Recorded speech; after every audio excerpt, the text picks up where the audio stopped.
Welcome back dear student. In today video lecture number 13, the name of topic is that solid state. In that we have solved the two numericals on solid state. आज आपण solid state चा जो 13वा नंबरचा जे lecture आहे त्या lecture मध्ये solid state चे दोन प्रॉब्लेम्स आपण सॉल्व करणार आहोत. त्याच्यातला पहिला प्रॉब्लेम मी रीड करतोय. an element with molar mass 27 gram per mole forms a cubic unit cell with edge length 405 pm if the density of element is 2.7 gram per centimeter cube. What is the nature of cubic unit cell? हा पहिला जो problem आहे या पहिल्या problem मध्ये कुठला formula वापरायचा आणि तो कसं सॉल्व करायचं ते मी तुम्हाला समजून सांगतोय. पण जनरली तुम्ही असं लक्षात ठेवा, सॉलिड स्टेट मध्ये प्रामुख्याने एकच फॉर्म्युला आपण यूज करतो, तो म्हणजे density D = Z * m divided by a cube * na. Z म्हणजे त्याला आपण total number of unit cell असं म्हणतो. सिंपल क्यूबिक मध्ये 1 असतो, बॉडी सेंटर मध्ये 2 असतो आणि फेस सेंटर मध्ये 4 असतो. m म्हणजे मोलार मास, a म्हणजे त्याची एज लेंथ आणि na म्हणजे एवोगाड्रोस नंबर. तर दिलेल्या ह्या न्यूमेरिकल्स मध्ये आपल्याला विचारलं की what is the nature of unit sale.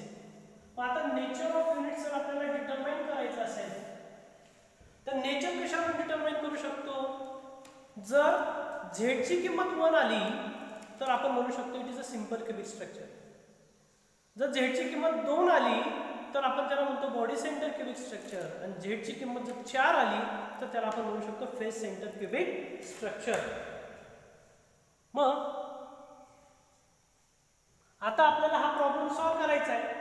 हा प्रॉब्लेम सॉल्व करत असताना काय काय दिले आणि काय काय काढायचंय, तर प्रॉब्लेम वाचल्यानंतर तुमच्या असं लक्षात येईल an element with the molar mass त्यांनी दिले 27 ग्रॅम पर मोल. त्याच्यानंतर त्याची एज लेंथ दिली 405 pm, त्याची डेन्सिटी दिलेली, त्याची काय दिलेली डेन्सिटी दिली 2.7. बघा ही डेन्सिटी दिली 2.7. त्याच्यानंतर हे तिचं मोलार मास दिलेलं आहे, त्याच्यानंतर त्याची एज लेंथ दिली 405 pm. आता फॉर्म्युला कुठला वापरायचा. प्रॉब्लेम सॉल्व करत असताना दिलेल्या प्रॉब्लेम मध्ये काय काय दिलेलं आहे ते आधी लिहून काढायचं. त्याला आपण गिवन डाटा असं म्हणतो किंवा सोल्युशन असं म्हणू शकतो. तर म्हणून मी इथे लिहिलेलं पहिलं सोल्युशन मध्ये पहिलं काय दिलं की मोलार मास. मोलार मास हा कुठल्या अक्षरात दाखवला तो कॅपिटल M ने. The molar mass we have written that 27 gram per mole. त्याच्यानंतर एज लेंथ म्हणजे स्मॉल a, त्याला आपण कडा असं म्हणतो. किती दिले 405 pm. pm म्हणजे पिकोमीटर, pm म्हणजे काय पिकोमीटर असं त्याला म्हटलं जातं. ओके, त्या पिकोमीटरचं रूपांतर मी कशात केलं, सेंटीमीटर मध्ये केलं. कशामध्ये केलं, सेंटीमीटर मध्ये केलं. आता 405 pm चं रूपांतर मी सेंटीमीटर मध्ये केलं, म्हणजे दोन घरं इकडे सरकलो. 10⁻10 पॉवर होती, 10⁻10 पॉवरचं रूपांतर 10⁻8 मध्ये झालं, म्हणून हे कसं दिलं 4.05 × 10⁻8 सेंटीमीटर इथे झालं. त्याच्यानंतर डेन्सिटी दिलेली आहे 2.7 ग्रॅम पर सेंटीमीटर क्यूब. मग कुठला फॉर्म्युला वापरणार. फॉर्म्युला जर आपण वापरला तर एकच फॉर्म्युला त्याच्यामध्ये असतो, तो फॉर्म्युला म्हणजे density D = Z * m divided bye na * a cube. मग याच्यामध्ये काय काय दिले आणि काय काढायचंय. डेन्सिटी माहिती, डेन्सिटी दिलेली, मोलार मास दिलेले, na ची किंमत कशी असते, कॉन्स्टंट असते, फिक्स असते. ती आपल्याला 11वी पासून माहिती आहे, 6.022 × 10⁻³ असते. त्याच्यानंतर एज लेंथ ची किंमत दिलेली आहे 405 pm, त्याचं रूपांतर आपण सेंटीमीटर मध्ये केलं. आणि मग आपण ह्या दिलेल्या फॉर्म्युलापैकी D ची किंमत माहिती, m ची माहिती, एवोगाड्रोस नंबरची माहिती, एज लेंथची माहिती कशाची काढायची, z ची काढायची. मग फॉर्म्युला आपण कन्वर्ट केला z is equal to d into na into a cube divided by m. मग आता काय केलं मी putting this all this value मी किमती टाकल्या तर putting all this value all this value मध्ये काय आलं बघा what is the value of d 2.7. तर मी एक किंमत टाकतोय बघा ते पुसतोय मी तर लक्ष द्या मग व्हॅल्यू टाकल्या लक्ष द्या इकडे ते व्हॅल्यू टाकल्यानंतर काय आहे बघा putting this value so that z is equal to what is the value of d that is a 2.7 gram per centimeter cube. Okay, then what about the h length 4.05 into 10 raised to minus 8 centimeter त्याचा cube. Then what is the Avogadro's number 6.022 into 10 raised to 23 into 10 raised to 23. Okay त्याचं काय केलं आपण Avogadro's number घेतला 6.0 into 10 raised to 23 divided by what about the molar mass. The molar mass is that 27 gram per mole. इथे हा मोल असतो आणि हा मोल असतो सो काय झालं cancel this gram and this gram is get cancel. मग आता कॅल्क्युलेशन करायचंय तर कॅल्क्युलेशन करत असताना आता बघा कॅल्क्युलेशन कसं केलं जाईल 2.7 4.05 into 10 raised to minus 8 त्याचा क्यूब आहे 10 raised to minus 8 चा क्यूब 10 raised to minus 24 त्याला मल्टिप्लाय आहे म्हणजे जर आपण लॉगच्या सहाय्याने किंवा एचच्या सहाय्याने कॅल्क्युलेशन करायचं केलं तर ते कसं येतं बघा लक्ष द्या how to write that this can be written in this way that is we have written that z is equal to 2.7 into 6.022 into 10 raised to 23 into याचा क्यूब घेतला 10 raised to minus 8 चा क्यूब किती आला 10 raised to minus 24 किती आला तो 10 raised to minus 24 आला आणि 4.04 चा क्यूब घेतला तो किती येतोय 66.430 divided by what is 27 आता याचा जर पूर्ण तुम्ही लॉग अँटी लॉग घेतला आणि सॉल्व केला याचा लॉग घ्यायचा याचा लॉग घ्यायचा याचा लॉग घ्यायचा त्या लॉगची काय करायची बेरीज करायची त्याच्यातून हा लॉग वजा करायचा आणि येणाऱ्या उत्तराचं काय घ्यायचा अँटी लॉग घ्यायचा. जर मी हे कॅल्क्युलेशन केलं तर z इज इक्वल टू काय तर 108 into 11 108.11 into 10 raised to minus 1 divided by 27 आणि हे जर कॅल्क्युलेशन मी पूर्ण केलं तर what is the value of z the value of z is equal to 4 ती व्हॅल्यू काय आहे z ची 4 येते. मग z ची व्हॅल्यू 4 आली जर z ची व्हॅल्यू 4 आली तर आपण काय समजू शकतो when the value of z is equal to 4 at the time the what is the nature of cubic unit cell. मग आता तुम्हाला माहिती आहे you know that very well when the value of z is equal to 1 it is a simple cubic structure. When z is equal to 2 it is a body center cubic structure and when z is equal to 4 it is a face center cubic structure. It is a face center cubic structure. Hence we have written here that म्हणून इथे लिहू शकतो आपण काय लिहू शकतो the value of z is equal to 4 z is equal to 4 hence nature of unit cell is FCC. It is a face center cubic structure. त्याच्यामुळे त्याचं नेचर कुठलं आलं face centre cubic structure. In this way solve the first problem. Solid state मध्ये problem सोडवत असताना एकच formula वापरला जातो तो म्हणजे density D is equal to Z into M divided by A cube into NA. हा प्रॉब्लेम सॉल्व झाल्यानंतर पुढचा जो प्रॉब्लेम आहे तो प्रॉब्लेम आपल्याला डिस्कस करायचा आहे. लक्ष द्या तो प्रॉब्लेम कसा आहे बघा आता second problem we are discussing. Just see that aluminium crystallise कुठल्या मेटलचं क्रिस्टल घेतलंय अल्युमिनियम मेटल घेतलेलं आहे.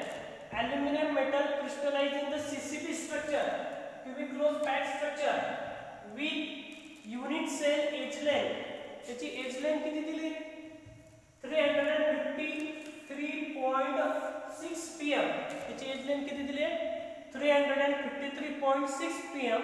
What is the radius of aluminum atom and how many unit cell are there in 1.00 centimeter of aluminum?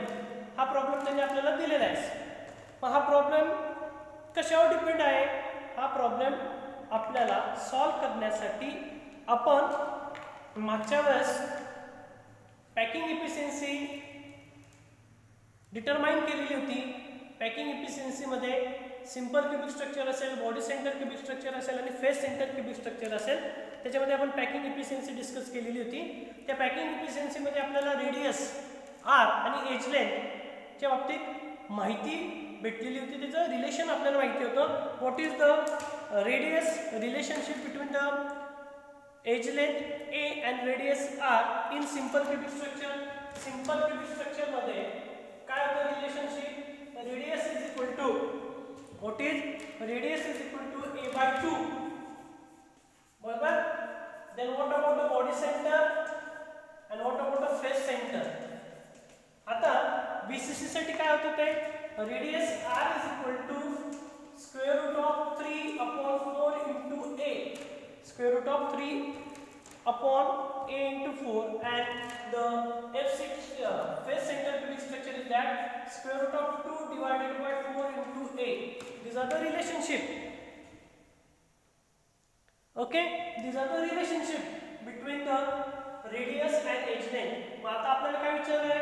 What is the radius of the aluminum atom? आणि structure कुठलं आहे? CCP. मी शिकवत असताना तुम्हाला असं म्हटलं होतं की CCP स्ट्रक्चरला FCC असं म्हटलं जातं.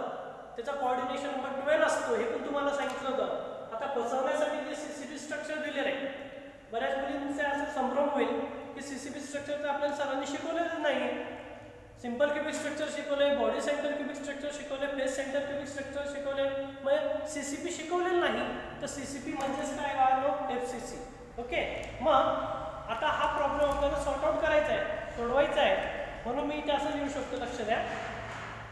आता आपल्याला रेडियस माहित पडेल. रेडियस आपल्याला डाटामध्ये काय दिलं तुम्ही? गिवन डाटामध्ये पहिलं काय दिलं तुम्ही? Age length. एज लेंथ किती दिली वाढलो? ए इज इक्वल टू काय दिलं तुम्ही? 353.6 pm. बरोबर आहे. आपल्याला रेडियस काढायची. What is the relationship between the radius and edge length in FCC structure? That is radius r is equal to square root of 2/4 into a. Okay. जर याचं आपण कॅल्क्युलेशन केलं, स्क्वेअर रूट ऑफ 2/4 चं त्याचं calculation केल्यानंतर ते calculation येतं 0.3535 into radius a. into radius a. आता बघा सिंप्लिफिकेशन झालं. आता 0.353 into a. a ची किंमत किती आहे? 353.6 pm. Putting this value, so radius r is equal to 3535 into 353.6. याचं कॅल्क्युलेशन केल्यानंतर what is the answer? That is 125 pm. This is the radius for FCC. He radius झाली. ही रेडियस कोणाची झाली? This is the radius of face center cubic structure. Problem solve करत असताना मी direct उत्तर लिहितोय. Log anti log कसं काढायचं ते तुम्हाला आकलन झालेलं आहे. या संख्येचा लॉग घ्यायचा, त्याची कॅरेक्टरायझेशन बार 1 घ्यायची, याची कॅरेक्टरायझेशन 2 घ्यायची, या दोन संख्येचा लॉग घ्यायचा, त्याची बेरीज करायची आणि बेरीज केल्यानंतर येणाऱ्या संख्येचा काय घ्यायचा? अँटी लॉग घ्यायचा. ओके. आणि ते उत्तर येईल. मग आता हा प्रॉब्लेम इथं संपला का? हा प्रॉब्लेम इथं संपलेला नाही. मग काय राहिलंय त्याच्यामध्ये? पुढे त्यांनी आपल्याला विचारलंय how many unit cell are. त्याच्यामध्ये किती युनिट सेल आहेत? कशामध्ये? 1 सेंटीमीटर ॲल्युमिनियम मध्ये किती नंबर ऑफ युनिट सेल आहेत ते आपल्याला कॅल्क्युलेट करायला लावलेलं आहे. मग आता हे रेडियस झाल्यानंतर आपल्याला ज्यास मी पॅकिंग इफिशियन्सीचं डेरिव्हेशन शिकवलं होतं त्यास तुम्हाला वाटतं volume of unit cell is obtain by the edge length आपण काय घेतो, तीनदा गुणाकार घेतो. The volume of unit cell is equal to cube of edge length और क्यूब घेतलेला वेळ इथे म्हणून म्हटलं व्हॉल्यूम ऑफ युनिट सेल. आता व्हॉल्यूम ऑफ युनिट सेल म्हणतोय मी, मग आता इथे मी लिहितो v इज इक्वल टू काय लिहिणार आहे, a क्यूब. बरोबर आहे. What is the value of a cube? आताच तुमची व्हॅल्यू आपण काढली बघा 353.6 pm. सो पुटिंग दिस व्हॅल्यू 353.6 pm, त्याचा काय घेतला, क्यूब घेतला. पण आताच एक उदाहरण सोडवलं होतं मी, त्याच्यामध्ये तुम्हाला लिहिलं होतं pm म्हणजे 1 pm is equal to picometre त्याला म्हटलं होतं 1 × 10⁻10 सेंटीमीटर. बरोबर आहे. तसं आता हे कसं लिहिणार मी, 353.6 × 10⁻⁻ काय लिहिणार ते 10 सेंटीमीटर. बरोबर आहे. इथे लिहिलं 10 सेंटीमीटर. त्याचा काय घेणार आहे, क्यूब घेणार आहे. 10⁻⁻ ओके 353.6.3 × 10⁻10 त्याचा क्यूब आपल्याला घ्यायचा आहे. पण क्यूब घेण्यापूर्वी आता लक्ष द्या, आता इथे 10⁻10 आहे. मी दोन घरे इकडे सरकतो. when we proceed from the right hand side to the left hand side, at the time power is plus, म्हणून कसं लिहिलं गेलं 3.536 × 10⁻+2 × 10⁻10 सेंटीमीटर त्याचा क्यूब. बरोबर आहे. हा प्लस आणि हा मायनस म्हणजे कसं आलं 3.536 × 10⁻8 सेंटीमीटर त्याचा काय लागला, क्यूब घ्यायचा. मग याचा 10⁻8 सेंटीमीटरचा क्यूब किती आला, 10⁻24 आणि 3.536 चा क्यूब किती आला, तो आला 44211 × 10⁻24 आहे. हा 10⁻24 जो पण तुम्हाला 10⁻23 मध्ये करायचं आहे.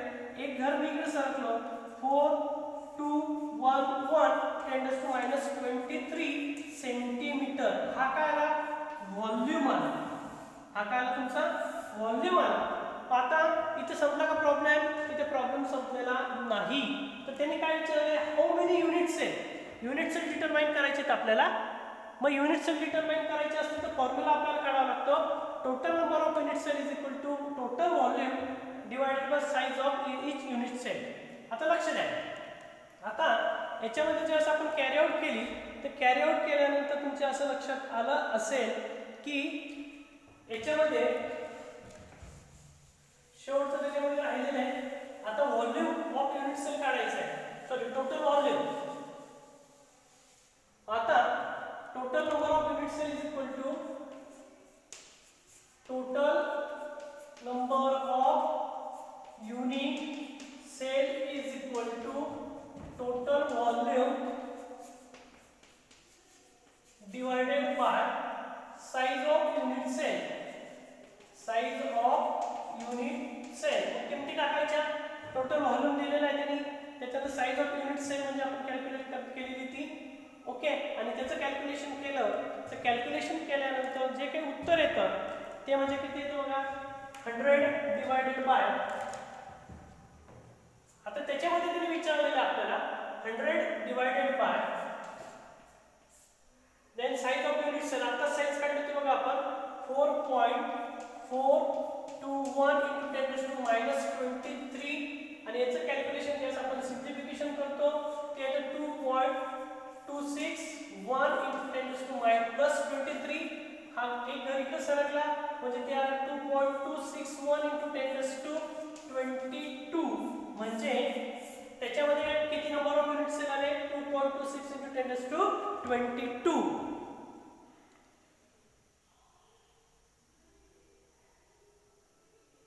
अशा पद्धतीने आपण काय केले, हे दोन प्रॉब्लेम सॉल्व्ह केले. बाकीचे जे राहिलेले जे प्रॉब्लेम्स आहेत ते तुम्ही काय करायचे, घरी सॉल्व्ह करायचे. ते प्रॉब्लेम हे कशावर डिपेंड आहेत, ते प्रॉब्लेम सुद्धा कशावर डिपेंड आहेत. ते प्रॉब्लेम प्रामुख्याने कशावर डिपेंड असतात तर एकदा डेन्सिटी डिटरमाइन केली जाऊ शकते, एकदा मोलर मास डिटरमाइन केलं जाऊ शकतं, एकदा एज लेंथ डिटरमाइन करायला विचारले जाऊ शकते, एकदा रेडियस डिटरमाइन करायला विचारले जाऊ शकते किंवा एकदा झेड विचारला जाऊ शकतो. फॉर्म्युला एकच आहे, त्या फॉर्म्युल्यावरून अनेक फॅक्टर आपल्याला डिटरमाइन करता येतात. हे आपलं सॉलिड स्टेटचं शेवटचं लेक्चर होतं. पुढचं जे लेक्चर असेल ते सोल्युशन या टॉपिकचं असेल. तुम्हाला जे काही डिफिकल्टी असेल तर तुम्ही मला गुगल मीटिंगमध्ये विचारू शकतात. ओके, इथे आपण थांबणार आहोत. धन्यवाद.